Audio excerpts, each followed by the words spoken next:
बहुत समय पहले फारस देश के एक प्यारा सा गांव था। उस गांव में अली बाबा नाम का एक गरीब लकड़हारा रहता था। वह बहुत ही मेहनती और ईमानदार व्यक्ति था। अली बाबा का जीवन लकड़ियां काटकर उन्हें बाजार में बेचने से चलता था। उसका बड़ा भाई कासिम एक अमीर व्यापारी था, लेकिन उसका दिल बहुत कठोर और लालची था। एक दिन अली बाबा जंगल में लकड़ियां काटने गया। लकड़ियां काटते काटते उसने अचानक घोड़ों की टापों की आवाज सुनी। डर के मारे वह जल्दी से एक बड़े पेड़ के पीछे छिप गया। उसने देखा कि 40 डाकू घोड़ों पर सवार होकर वहां पहुंचे। उनके सरदार ने एक बड़ी चट्टान के सामने जाकर जोर से कहा, खुल जा सिम सिम।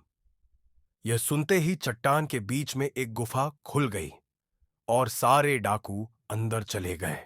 थोड़ी देर बाद जब डाकू बाहर निकले और गुफा फिर से बंद हो गई, तो अली बाबा ने हिम्मत जुटाई और चट्टान के पास गया। उसने भी सरदार के शब्द खुल जा सिमसिम कहे और गुफा का दरवाजा खुल गया।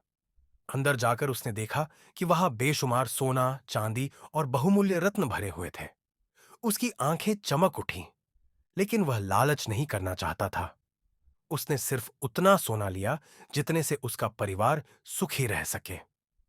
फिर उसने गुफा को बंद कर दिया और घर लौट आया।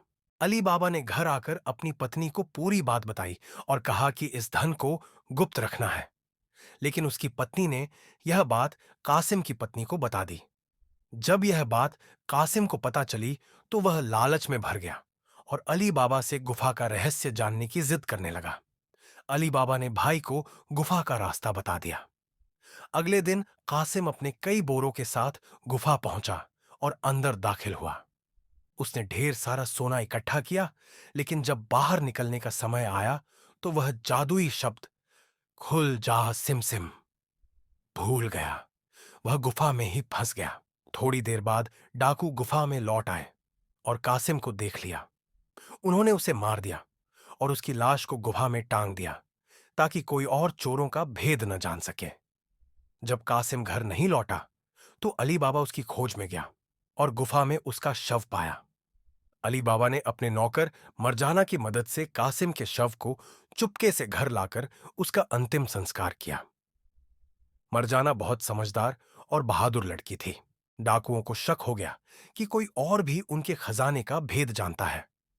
उनका सरदार अली बाबा के घर का पता लगाने पहुंचा और एक व्यापारी का रूप धारण कर अपने साथ तेल के घड़े लेकर अली बाबा के घर आ पहुंचा।